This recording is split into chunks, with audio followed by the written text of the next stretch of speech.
Hey everybody, good evening. Tonight's show is a little bit different. Obviously, the news of today is so horrendous that it would seem insensitive at best to say it's a great day for America. So I won't be starting the show with that tonight. Is anyone else sick of that? I seem to have to say that too often. I have to, you know, not say it's a great day for America for some a random act of madness or terrorism or anyway, it's the way it is. And the trouble is, of course, by the time you get to this show, you know, 12:30 in your region or wherever, Craig, is it okay to laugh? Yes, it's okay to laugh. But the thing is, by the time you get to this show, you know, the media has been poring over the events of the day. There's constant analysis and speculation on the assumptions that people don't. And I'm not here to do that. You know, people say to me, Craig, your job is to make people laugh at the end of the day. And I think, yes, that's true. But I've never professed to be any damn good at that. And the thing is that, you know, people want their mind taken off it. And I think, well, okay, if you want your mind taken off it, you know, watch a cartoon or a video or something. I understand it. It's perfectly acceptable. It's not I don't think it's a terrible thing to not want to think about it. But I can't not think about it. You know, I can't not think about. You know, the deal I made with you when I started this show was that, you know, I'll be as honest as I can be. So I have to be honest. Well, we'll do the best show we can do. We'll have some laughs. We'll do it. You know, we'll do what we do, but to a degree. But this is on my mind. I can't pretend it's not there. I'm not one of those people. I'm not a valuable quality entertainer. And also, you know, I have a personal connection with the city of Boston. I have some history there, I have family there. When I became an American citizen in 2008, I spoke at Faneuil Hall on July 4th at the invitation of Tommy Menino, who is the mayor of Boston and one of the more colourful characters in American politics. Who would have thought the city of Boston would rise up with an interesting and colourful politician? But it happens from time to time. But the city of Boston, you know, I've been there on the 4th of July many times on the Esplanade there with that big half shell or clam shell, or I always get it wrong, but you know, I've done that a lot, and every cop in Boston looks like I'm his brother. You know that's true. So, you know, my first stand-up special in America, I shot it in Boston. I'm used to. I like that town. I'm appalled by this thing, you know, and when I watch it on these, you know, on these streets that I know, you know, you watch the media going over and over this thing on the streets, you know, it's horrifying, you know, and people say, oh, you don't let the terrorists win. They're not winning. It's there. It's there. And I know when people say, oh, we don't know if it's a terrorist. Yes, we do.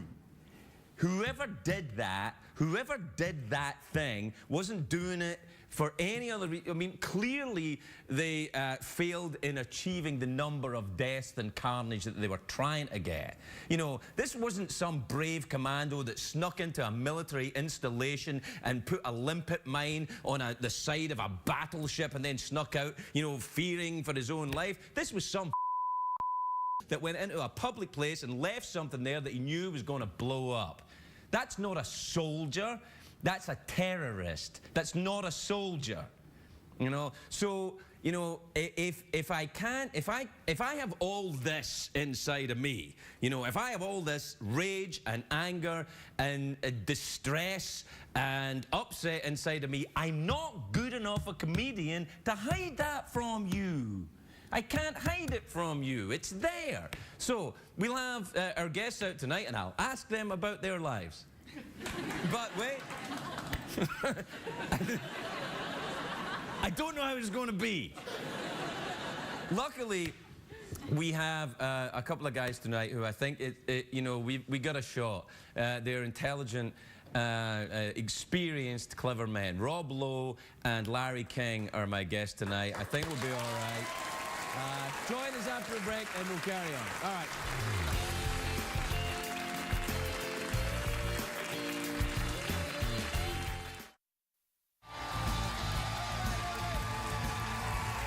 Welcome back.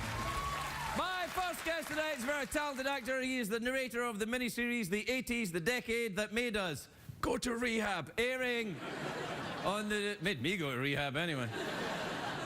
It's airing on the National Geographic Channel. Please welcome the great Rob Lowe, everybody.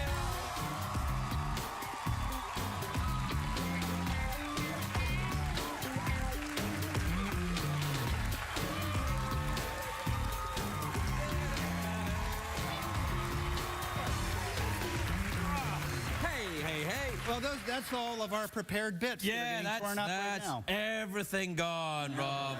Just like the 80s, it disappeared. There's nothing left in either of our brains. I'm surprised that you're doing a documentary about the 80s, given that I kind of think of you as being one of the people that participated a great deal. You don't need to flatter me. You know that I'm one of the people that can't remember much about. Well, that's kind of what I was thinking. That if you're doing a documentary about something, wouldn't it be best to know about that? Did you have people, researchers, look into your life at that time? Because I got a great video you should see, buddy. I did. I brought out my diary and I said, these months I was blacked out. Yeah. So, please, can you have some researchers? No, it's not a personal perspective. It's a documentary, right? It is. Right. It's really sort of. I found it to be actually sort of moving because so much of what we take for granted today was brand new or didn't even exist in the 80s, from cell phones to home gaming to texting, the internet. The way we live our lives on a daily basis was. I remember those cell phones. The bricks, the big giant things. Yeah. Yeah. It wasn't really a portable phone. It was kind of like. If something be portable, it should be easy to move around. No, we have this great clip of Gordon Gekko. Touch my knee. Touch my knee. There you go, baby. Yeah. You liking that? Huh? Okay. Okay. Yeah. No, it's kind of nice actually.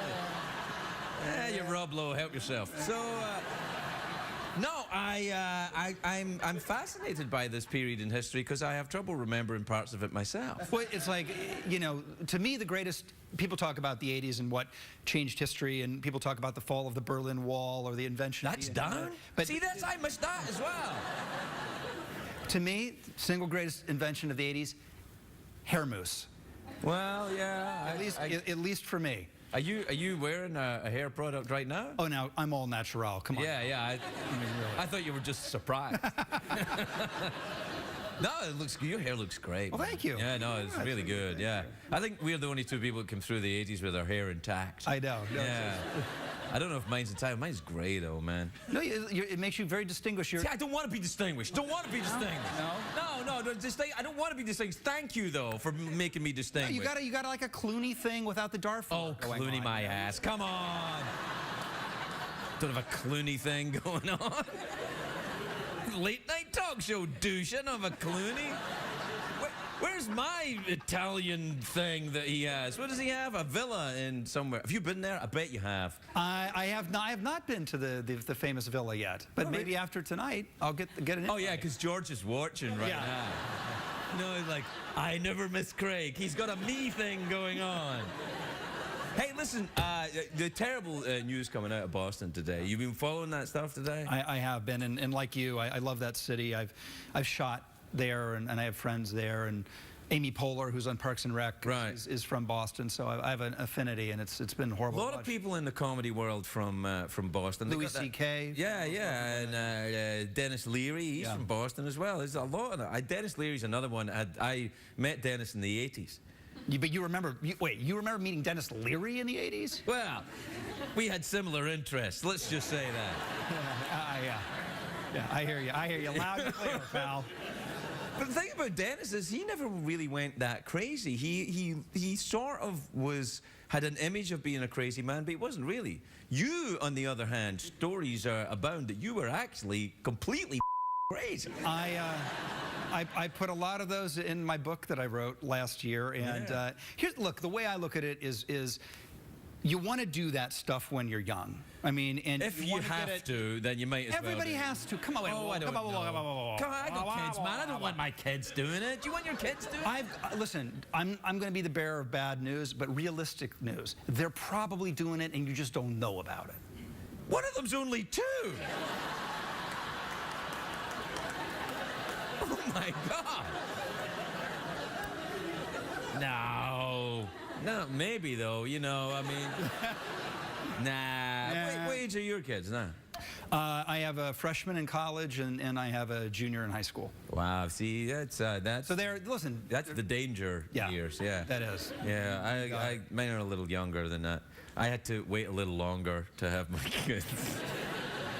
I was like, what? Oh, no kids? Oh my God, look at the time, let's go! Yeah. As far as you know. Oh, don't even start with that. Has anyone ever? No, I can't ask you that. Is that true? What? No, I managed to escape that one somehow. Yeah. But no, all of the craziness that we all did helps, you know, form who we are now. I mean, I'm sober now 23 years. Wow, so, that's sensational. That is great. That is great. But, and I wouldn't go back and change a thing. Well, people always say to me now, though, what do you do now if you don't drink or, you know, go crazy? Well, what do you do? I mean, I do this, you know, it fills my day, but what about you? And this is crazy, let me tell you. This is not crazy. This is sedate tonight. I'm dialing it back a bit. Okay, all right. Yeah. All right. Yeah, but it's, you know, what do you do? How do you relax? How do you unwind? Well, that is the thing. I do have to find ways to let that crazy part of me out, because I think that's part of what makes me who I am. So, you know, I surf, a big wave surf.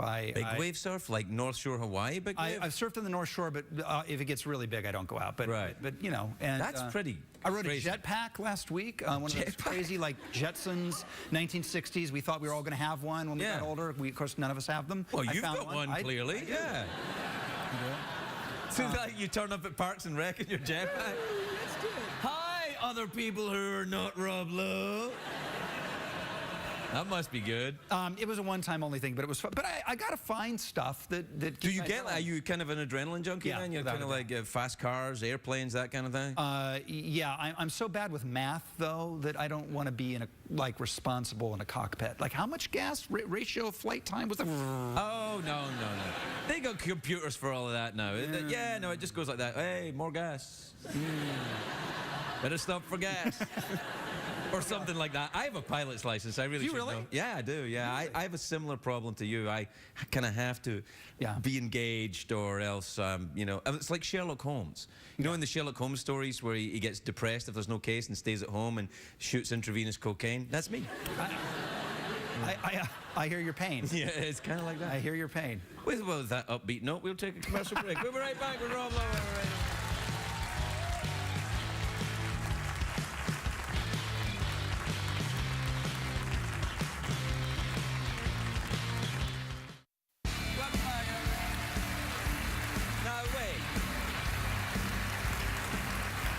Welcome back. I'm here with Rob Lowe. We're talking about the Rubik's Cube now. In fact, I've decided right now. Right now? Yeah, because I know that about the Rubik's Cube, and I can't do it. Can you do it? Well, the kid that we just saw on the clip then became the youngest New York Times bestseller in history, because he published his secret in a book and sold like 1.5 million copies, because up until then, people absolutely could not solve that game. Couldn't do it.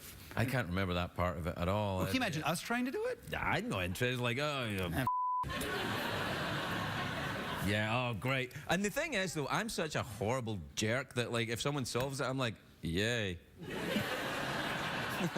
And that's my kids. Nah, I'm kidding. I don't believe you. But no, I'm a little bit like that with jugglers as well. You don't like jugglers? It's not that I don't like them. It's just like when I see them do juggling, I'm like, oh, great. I understand. You like jugglers? There's a whole area of entertainment that I go, I don't get why I should. Yeah, like why do I have to like this? I don't like mimes. I don't like jugglers. Say something. Yes. Yes. You know, if it's that difficult to open the door, call a joiner or something. Call a carpenter. Do something. Well, listen. Also, how hard is it to open invisible door? Right. Exactly. Thank you. Oh, I knew we were going to get along. I mean. It's unbelievable. People just wasting their time, Rob. Wasting our time. I know. Yeah. So true. Can we hang out? Yeah, let's do it. Let's go have a drink. No, that'd No, be we bad. don't. No. Do you ever toy with the idea? Never. Really? Never. I do sometimes. Do you really? Sometimes, You yeah. do not. That's a lie. Little bit. How many years are you now? 21. Sick. That's impossible. Really? Still? Wait a minute. Well, what's happening? No, trust me, you'd know. You know, I mean... would I? Oh, it'd be obvious. Okay. Yeah. First of all, I wouldn't be here, so... I'd be elsewhere. They'd be like, where is he? And that would be a clue. Right. No, I don't. I kind of... You know what I do miss is cigarettes. Yeah. Did you ever smoke cigarettes? I didn't. I will have a cigar from time to time, and really what I do way too much of is caffeine, which then became espresso, and so that's a lot. I like all of that, though. That's all right. And I mean, there's a result came out I just made up that is good for you. Oh, good. I'm gonna take it. It is good for you. Dr. Ferguson says it's Yeah. Oh, are you in therapy? Therapy's awesome. Have you done that? I'm actually a big believer in that. Yeah, me too. I really like it. No, it really squared me right up. I'm good. Me too. It's like going to a mental chiropractor. You tried chiropractic? I have tried that. I didn't care for that No? much. Nah. You thought it was right? Kinda. Yeah. Well, you didn't? I sort of did. Yeah, a little bit. Do you know what I thought was really good was acupuncture. Do you do that? That is amazing. That's awesome. You're like, ah! Yeah. What? Oh my God! Yeah. Yeah. That's. I like things that make me go like that. And there is the root of the problem right there. It is. Yeah, no. But it's nice to be, retired from all of that now, sort of. I like the enigmatic. I'm kidding. Sorta. I'm kidding. No, listen, I'm not an idiot. If it was more fun to drink and use drugs, I'd still do it. Me too. That's what I tell. I actually do tell people that because I speak around the country sometimes to adolescents who it's always going to be an issue for them because they're meant to experiment. They're meant to learn their relationship with it, and that's part of what they need to do in life. Right. And I tell them that if I could have the kind of fun that I had then now, I'd still do it without a question. Absolutely. But it doesn't work in my life, and for many of them, it will stop working for them too. Yeah. And they just need to know when that is, and then make the right call. Yeah, I mean, it stopped working for me about 5 years before I quit. Right. Yeah. Oh yeah. Right. No, yeah. I mean, it took that long for me to go, wait, maybe my sucky life is connected to this. Right. Maybe it's not just a bunch of... I used to think, you would drink too if you had my problems. Right. No, they call that terminal uniqueness. Yeah, I've heard of that. Yeah. Yeah. It's a very good one. damn near was as well. Right. So there you are. Good. So, The 80s. We have to talk about the 80s. Oh, you was in the documentary? Oh, that was it? You didn't That's all cover I'm getting? Yeah, all right. Ruby's Cube. What else then about the 80s? See, Were you ever in New York in the 80s? You must have been. Again, not that I can remember. Oh, you must have been. That's where I was. I was in the Lower East Side, East Village, kind of, in the 80s. Club called Save the Robots. Oh, yeah, Save the Robots. You were in there one night. I was at Save the Robots. Yeah, because I was the doorman. No, you were not. Yes, I was. Doorman at Save the Robots? I was. I was the doorman at Save the Robots, and I just remembered that you were in one night, and it was a big deal. That was the late night club we would go to after everything else closed. We didn't open until 4. 4. I remember that. And we were doing a lot of espresso. Oh, yeah, a lot of that. It was that powdered espresso that people were doing at the time. That is saved. Yeah, that's right. You are now my new favorite, hero. No, the thing is about being the doorman at Save the Robots, you don't have to do anything. Who was the biggest that ever came in to Save the Robots? I can't tell you. Oh, come on.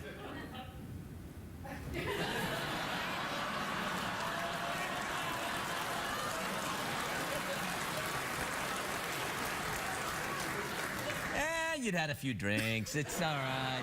We all make mistakes. No, I was a big tipper. That's impossible. No, you were fine. Yeah.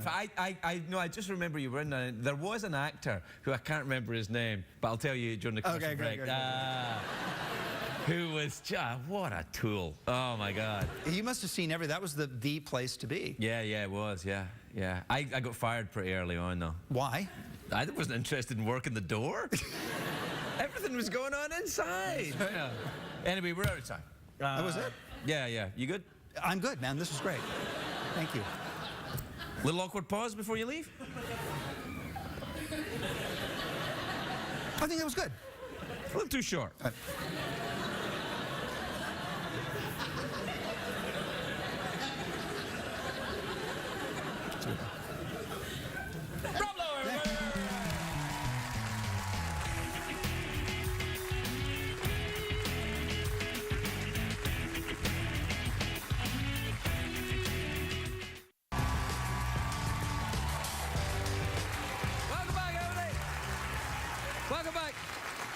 next guest.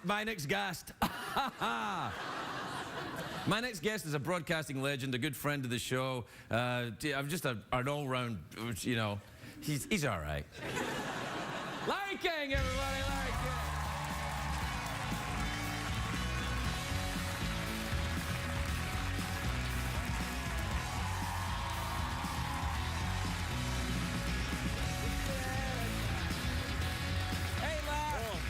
Hey, Larry. Hey, listen, thanks for coming in tonight. I know it was kind of short notice, but, you know, you're mishpucha, and I wanted to be, you know, I wanted to talk... Mishpucha means family. For those of you not from Beverly Hills. Inside joke. These people are not from Beverly Hills? Get out! No, you're mishpucha, you know, we're family, and the terrible events in Boston today, I said, who can I get on? Because I didn't want to talk about it, but I didn't want to not talk about it. And I thought, who is the most experienced newsman I know? And it's you, so that's why I wanted you to come in. Well, these are the toughest kind of days. It's horrible. The best example I can give you, I've worked so many of them, is 9/11. Right, of course. 9/11, that night was a horrific night, and I was here, and 2 weeks later I was at grounds, I was at Central, I was there in New York, I was with the firemen and the mayor, and when you go through a tragedy like this, you're really caught up in it, you know. You're feeling the tragedy when you're anchoring something and you're talking to so many people, and I'd be here and I'd be talking to the mayor of Boston tonight and the people involved in the federal government, FBI, and then you try to get people who are the witnesses on the street. You got to have compassion for the people who are victims. Sometimes you have victims. You're going all over the place. You're really a high energy.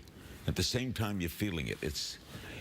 It's tough, but it's what you live for. It's really insane in the say. It's so frenetic. People are in your ear. Go to Boston. Go to here. You got a guy in Washington. Go to him now. Go to him now. So you're caught up in being professional. At the same time, you're absorbed with the act. And then at the same time, all that's going through you, and you hate like you said it earlier. You were brilliant earlier, by the way. These people are cowards. Yeah, he's not. You leave a bomb. Soldier. It's not a soldier. And another thing is, when you got floating news like this, when it's happening as it's happening, right, you get mistakes made. Sure, all the time. And they made. But they're speculating all the time, and that's what makes me crazy. I It's don't like do the greed for well, I want to be information. better than you. I want to be faster than you. So CBS wants to beat NBC. NBC wants to beat CNN. CNN wants to beat Fox, and that becomes more important almost sometimes than the story. And I never let that get out of hand.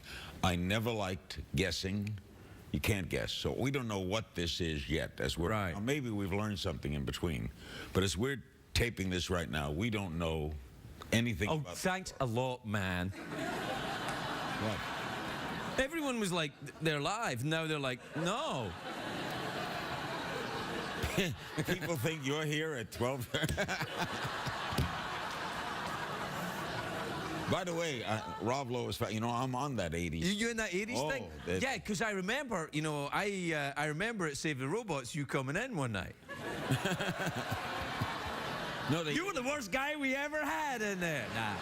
No, you know what I remember? One of my abiding memories of the 1980s is your appearance in the movie Ghostbusters. That's a great story. It's a good. Is it a story? Oh yeah. Tell me about it. It's a talk show. I've been in 23 movies. Right. That was my first movie. Really? My first ever. And they called me, and I was the first scene shot on the first day. With Ivan Reitman was the director. We shot it at WR Studios, 1440 Broadway. They did my like my old radio show. I was taking calls, people saying they were seeing ghosts. I was hanging up on them. You know, like they're nuts. I was smoking then, so they had a big cigarette, a big ashtray. Anyway, it was a fun day. So I get to do. I'd never been in a movie. I got my local television show in Washington. I'm doing a national radio show, and a limo picks me up at the airport. Limo, I'm an actor, right? Yeah. I get in the back of the limo, and I notice the limo driver is not wearing a black uniform with a black hat, but he's wearing like a pea coat, you know, and jeans, and he's like a tough-looking guy. He's like 200 pounds. Were you attracted to this? No, I said no. Maybe a little bit.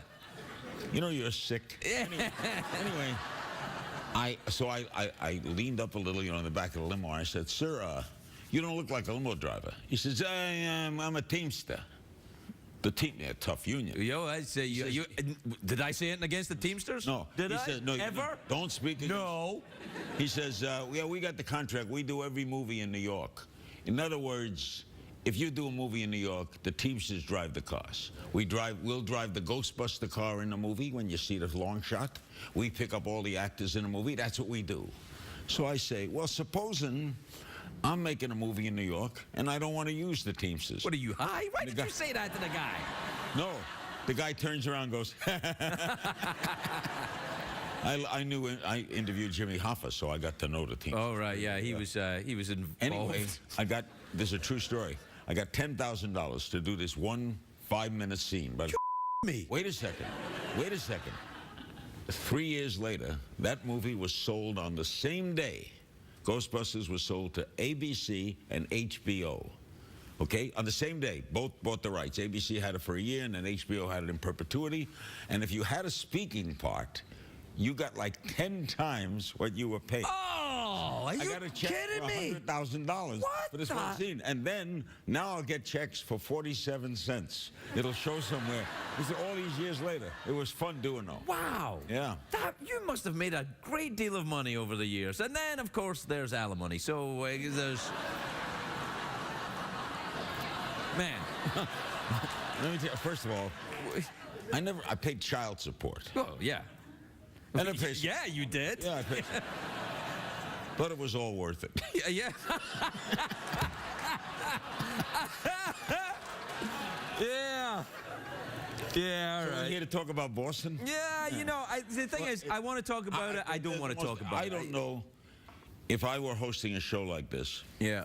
How I would handle a night like this. It's hard. It's not. It's not very easy. hard because Letterman did a great job. Remember? Yeah. After 9/11, when Dave came back, it's one of the greatest moments in He wasn't broadcasting on that history. night. Yeah. Are you sure we'll be on tonight? No, I'm not actually. I'm That's not. right. Sure. If there's breaking news, no, we breaks won't late, be on. They won't be on. Yeah. If they get later news on it. Yeah, of course, and that's fine. I mean, Yeah. God, it's not like we won't Because be how do back. you handle an entertainment show?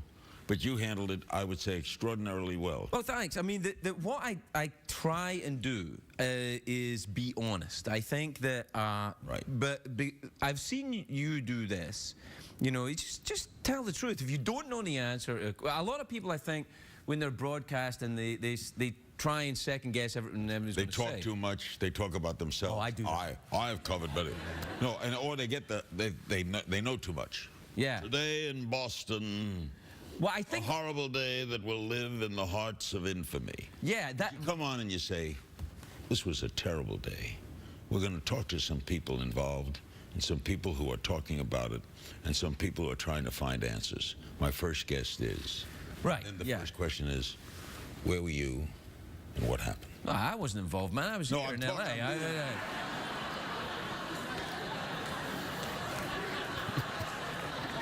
You know, What the hell, Larry? At best, that's insensitive, man.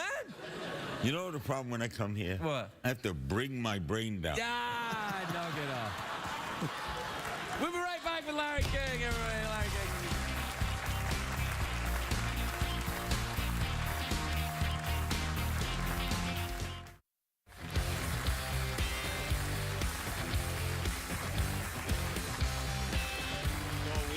Yeah. Welcome back, everybody. I'm here with Larry King. He's in a documentary about the 80s or something. Yeah? Yeah, on PBS. Yeah. I haven't seen it, but Rob said it was really come out well. Yeah, no, it's good. Do you have a big 80s? Did you? Well, 80s were big for me. I broke in CNN in 1980 for June 1st in 1985. How are they doing right now, CNN? I don't follow the ratings. But Oh, you don't? I do. How are they doing? Well, they're making a lot of changes. Yeah. No, let me tell I think you, Chris they're Chris Cuomo was a great hire. Who? Chris Cuomo. Sure. Right? Yeah. Look. He's very good. He's going to host tomorrow. He's very good. It'll be great. He's very good. I never said he wasn't. Okay, well, you said it facetiously. You acted. The thing is, I wasn't. I'll just be honest with you. I wasn't really listening because I was getting on to the next thing. Let's get on to the next thing. I had a great time, 25 and a half years, hey. Yeah, but you should still be doing it. Is my look. America trusts you and will listen to you. So I don't know why a broadcaster like CNN would go, well, let's get rid of that and get some. That doesn't make sense to me. That doesn't didn't make really sense. get rid of me. They offered me a 1-year extension. I used to get 3 or 4 year extensions, and I took that as a writing on the wall. Oh, really? So I took it. Well, what was I going to do? So you walked out on America, you son of a bitch! I didn't know that. I didn't walk. I'm on the internet now. Oh. You know, we have Hulu. Well, you're doing well. I did. Hulu loves us. Yeah, Hulu. We are on Aura. We got our own. Hey, You're an oral? Aura TV. Oh, Aura. Okay. Carlos Slim is my partner. Carlos Slim, the richest man in the world? Yes. Do you know he's the real guy behind the most interesting man in the world? Like I don't always drink beer, but when I do, oh, yes, I... yeah. You want to know the truth about that guy? Yeah. I don't always drink beer. Yeah, but when I do, right? He's a 77-year-old Jewish man who goes to the deli in Beverly Hills every other day. I don't always have a bagel, but I do. Good follow-up, great line. Good lead-in, boom. Good lead-in. Yeah. So, what's going on in the baseball, Larry? You're a big baseball fan. What's happening? Well, there's that movie out. You seen it? Oh, Jackie oh, by the movie? way, please, see 42. It did 28 million. It led the weekend. Yeah. It is a great film.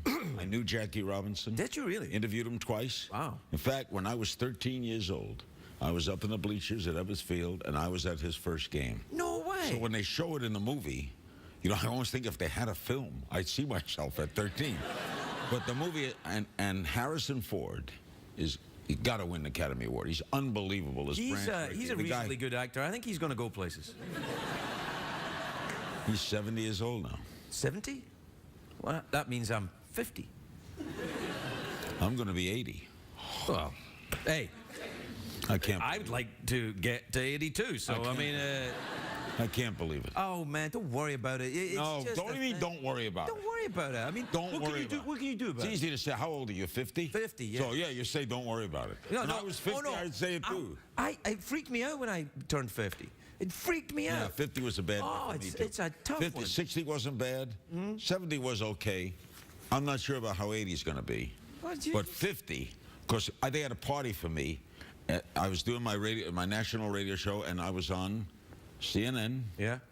And I was ready to go to CNN to be on at 9 o'clock. They gave a party for me at the restaurant. George Will hosted it, Bob Costas. I get into my car. I turn on the radio, and the first thing I hear is, over 50, join AARP. Oh. I swear. Yeah. Well, no, I know, man. I hit the button on the car, and the next voice says, ride Metro if you're over 50. Oh. 50 is it's tough. You know, and they do that thing. They put the camera in they put the camera. They have a look up. They check you out.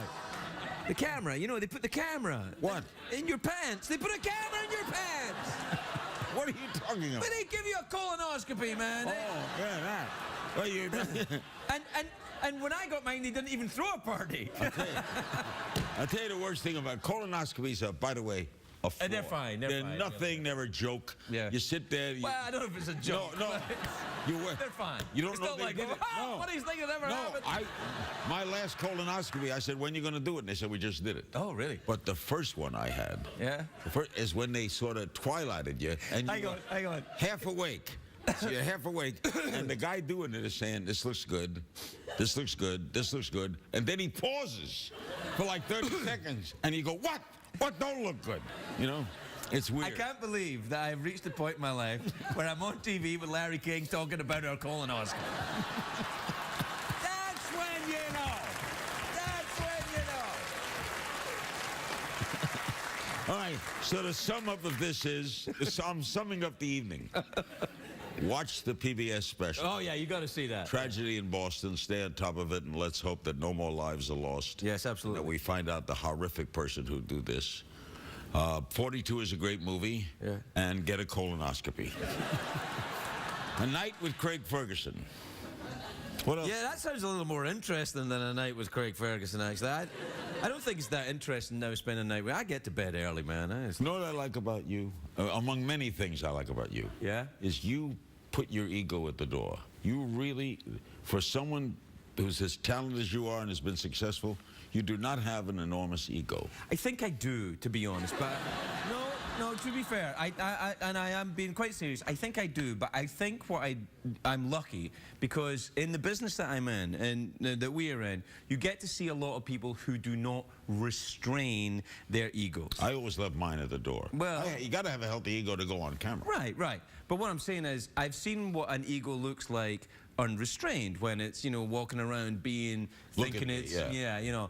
And I have to say, it's not attractive. No, it's not. It's not an attractive look when people are, you know, think they're awesome. So when you know you're not awesome, it helps you. No, wait a minute. No, see, an ego is, you know you're awesome, but you restrain it. If you're restraining something that you don't think you have, you're not restraining anything. You follow? You know, let's put it this way. Run it by me again. Jackie Gleason. Right. Told me once. I told him, when you worked at CBS, you're like, did you own the network? He says, look at it this way. If you think you have clout, you have clout.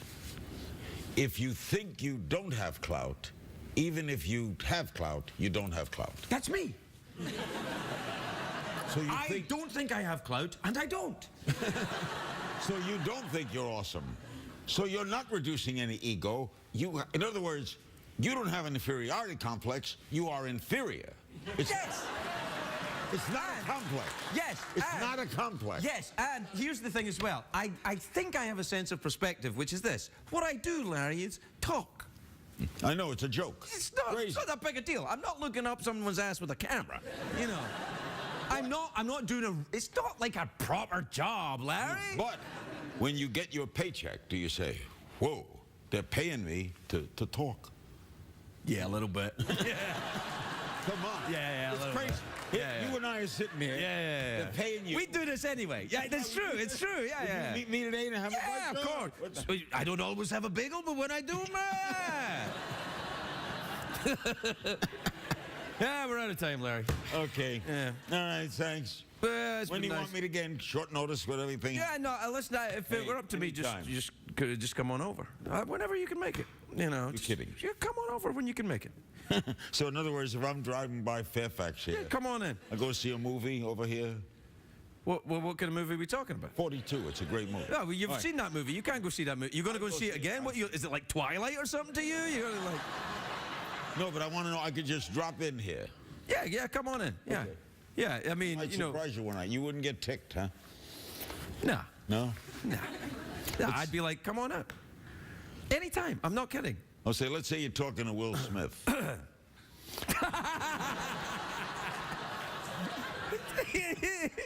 He's not coming here, man. I just saw him Saturday night. You did? I could have booked it. Did he say anything about me? We was like that. Ferguson. He's a good guy. Yeah, yes. No, I met him before. Okay. He was like, hey, what are you doing here? Get out. Let's say you had Will Smith on. Right. And I'm driving by. I walk on. And I just sit in this seat. Yeah. And just start asking him questions. Yeah. What would you do? I'll let you. That means you have a healthy ego and complete faith in yourself. And faith in you. Faith in me. Yeah. But you wouldn't be angry at me. I'm angry at you now, but you can't tell. Larry King, everybody.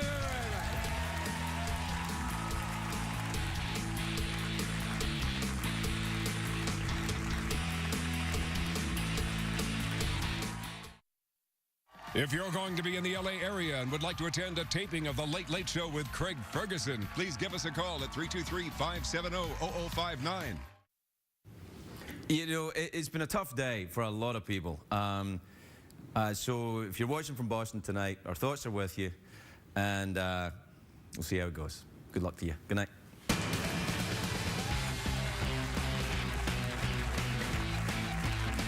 In life, this was some that went into a public place and left something there that he knew was going to blow up. That's not a soldier. That's a terrorist. That's not a soldier. You know, so, you know, if I have all this inside of me, you know, if I have all this rage and anger and distress and upset inside of me, I'm not good enough a comedian to hide that from you.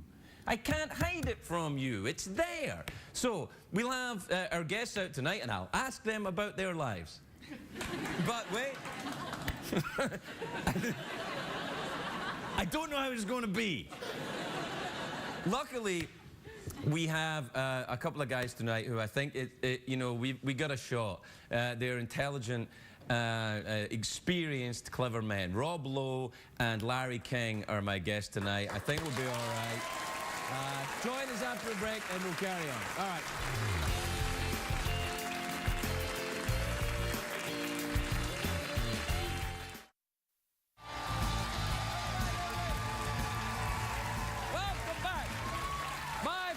Tonight is a very talented actor. He is the narrator of the miniseries The 80s, the decade that made us go to rehab, airing on the... made me go to rehab anyway.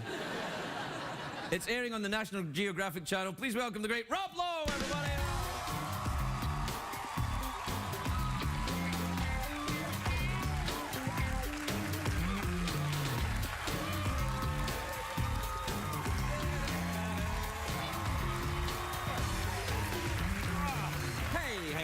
Well, that's all of our prepared bits. Yeah, that's right everything gone, Rob.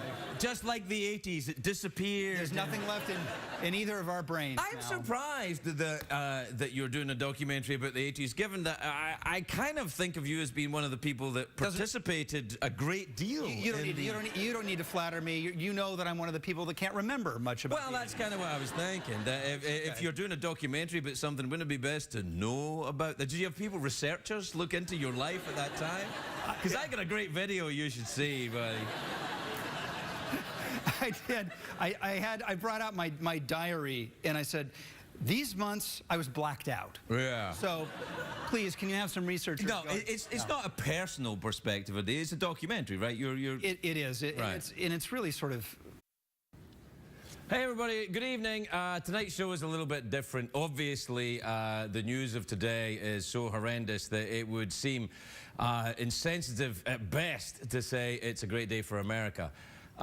So I won't be starting the show with that tonight. Is anyone else sick of that? I seem to have to say that too often. I have to, not say it's a great day for America for some a random act of madness or terrorism or anyway, it's the way it is. And the trouble is, of course, by the time you get to this show, 12:30 in your region or wherever, Craig, is it okay to laugh? Yes, it's okay to laugh. But the thing is, by the time you get to this show, the media has been poring over the events of the day. There's constant analysis and speculation on the assumptions that people don't. And I'm not here to do that. People say to me, Craig, your job is to make people laugh at the end of the day. And I think, yes, that's true. But I've never professed to be any damn good at that. And the thing is that, people want their mind taken off it. And I think, well, okay, if you want your mind taken off it, watch a cartoon or a video or something. I understand it. It's perfectly acceptable. It's not I don't think it's a terrible thing to not want to think about it. But I can't not think about it. I can't not think about. The deal I made with you when I started this show was that I'll be as honest as I can be. So I have to be honest. Well, we'll do the best show we can do. We'll have some laughs. We'll do it. We'll do what we do, but to a degree. But this is on my mind. I can't pretend it's not there. I'm not one of those people. I'm not a valuable quality entertainer. And also, I have a personal connection with the city of Boston. I have some history there, I have family there. When I became an American citizen in 2008, I spoke at Faneuil Hall on July 4th at the invitation of Tommy Menino, who is the mayor of Boston and one of the more colourful characters in American politics. Who would have thought the city of Boston would rise up with an interesting and colourful politician? But it happens from time to time. But the city of Boston, I've been there on the 4th of July many times on the the Esplanade there with that big half shell or clam shell, or I always get it wrong, but you know, I've done that a lot, and every cop in Boston looks like I'm his brother. You know that's true. So, you know, my first stand-up special in America, I shot it in Boston. I'm used to, I like that town.